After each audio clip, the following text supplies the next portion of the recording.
Let's talk about caffeine. Specifically, caffeine on the day to day, whenever you first wake up, and caffeine around training. It is probably the most used and abused drug in America, possibly even the world. Don't fact check me on that one. And especially in the gym space.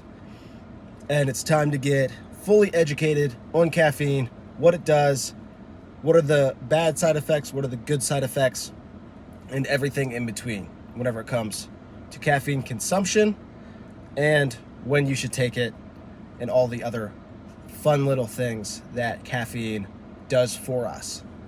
So let's hop right in. So before we dive into caffeine around training or on the day-to-day, we need to understand what it is and what it does to us. So caffeine is a natural occurring thing found in plants, coffee beans, for example, and some like tea leaves. We ingest it, it blocks adenosine receptors. Adenosine receptors are responsible for things like learning and memory. Whenever these things are active and firing on all cylinders, it can cause drowsiness because our brain is focusing on those certain things. Whenever you block those, your brain has nothing else to focus on but driving energy, and that's what increases alertness and gives you that feeling of being more awake because you're blocking something off that would cause drowsiness. Caffeine is also a diuretic. It means that it makes you flush water. If you've ever drinking like a big thing of coffee and then had to pee immediately, it's because caffeine is flushing you out, which is not a bad thing by any means. It's also not a good thing, right? Because that can also dehydrate you. But that is what caffeine is in a whole. How does it affect us personally? So we've seen the positive side effects of caffeine, like increased energy, increased brain function, increased alertness, and we feel those things, but the downsides to those might be more relevant than what we're giving them the time for. Because caffeine is blocking adenosine receptors off, that means we can't use those things, which rises cortisol, which again is not a bad thing. Cortisol is a normal hormone function in our body, but whenever that gets skyrocketed up, especially first thing in the morning, it can seem to have some like mood swings. It can also seem to have a crash. So if adrenaline and cortisol are super, super high early in the morning, and then it tapers down as the caffeine wears off, you have what's known as the crash. And then that crash is usually met by us drinking more caffeine and bringing it back up. But then this is where caffeine has the bad side effects. Having caffeine later in the day can really affect our sleep. Caffeine has what is known as a half-life, meaning that after consuming caffeine, half of the milligrams of caffeine can still be in your body anywhere from an hour and a half to 9.5 hours later. So if you had 100 milligrams of caffeine at 12 p.m., that can still be active, or 50 milligrams of that can still be active in your system at 9:30 p.m., when most of us would be trying to go to sleep and not be able to. Now, you might not still feel the effects of caffeine. You might not still feel that alertness or that peak in adrenaline or peak in cortisol, but your body still has the caffeine in and still blocking those receptors off. So if you, throughout your day, are going through drinking caffeine, crashing, drinking caffeine, crashing, not only is it going to affect your sleep, but those adenosine receptors are never active throughout the day and can possibly have some negative side effects in the long run of never being active. Now, there's been multiple ideas out there from people like Dr. Andrew Huberman who suggest maybe drinking caffeine later in the day after being up for a little bit. Why is that? That is because your cortisol is already spiked in the morning. It's the fight or flight response that we get whenever we first wake up. It is engraved in all of us because we used to have to survive in the wilderness. And whenever you first wake up, you are the most vulnerable you are. You're unfueled. You haven't moved around in 8+ hours. You haven't hydrated in 8+ hours.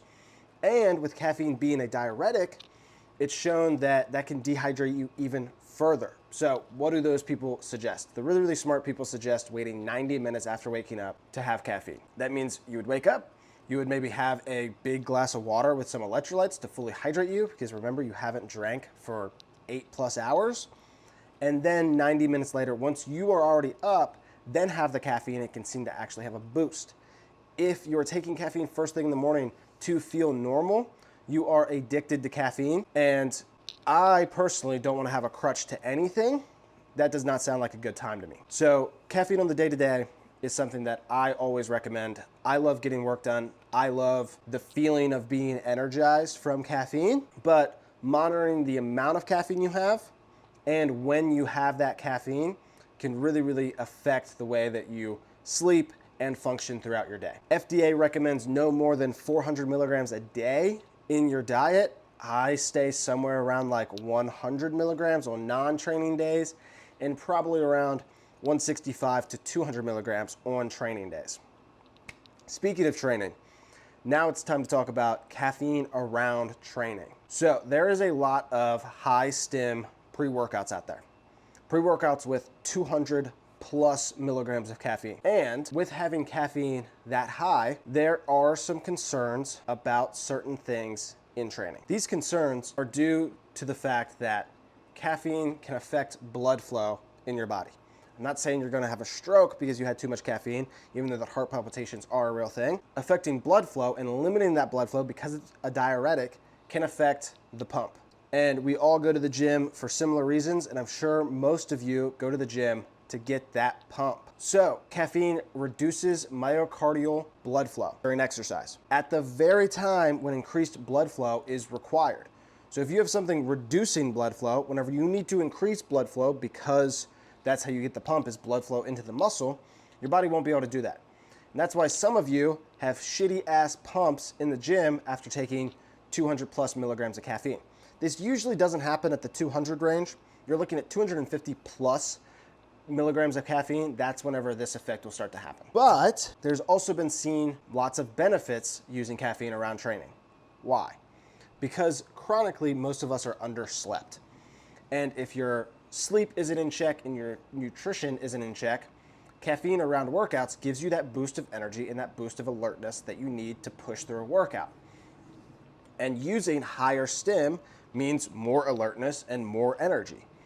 So that causes you to go through a cycle of taking caffeine before a workout, 250 plus, not being able to get a pump, having lots of energy and lots of alertness, but still not being able to get a crazy good workout. And because most of us have to train after work, whenever it's 3 to 4 p.m., maybe even later, now, because of caffeine's half-life, you just took 300 milligrams of caffeine at 5 p.m., and by midnight that night, half of that will still be in your system, and you won't be able to sleep, causing even worse sleep and the cycle to repeat itself over and over and over again.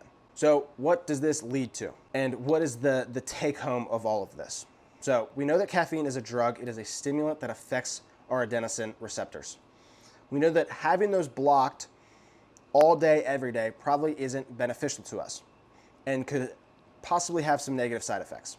We then know that caffeine has a half-life of 1.5 to 9.5 hours, meaning that half of that caffeine that you ingested would be still in your system anywhere from 1.5 to 9.5 hours later, depending on how you process caffeine. We also know that then caffeine can restrict blood flow during exercise when you need the most blood flow. With all that being said, I still use caffeine in my training systems. I still use caffeine as a pre-workout. I love my caffeine before a workout, but it's probably beneficial to keep it somewhere between 200 and lower. So then 200 milligrams and lower. So then you don't have the adverse effects of overstimulus and the blood flow issue that we talked about earlier.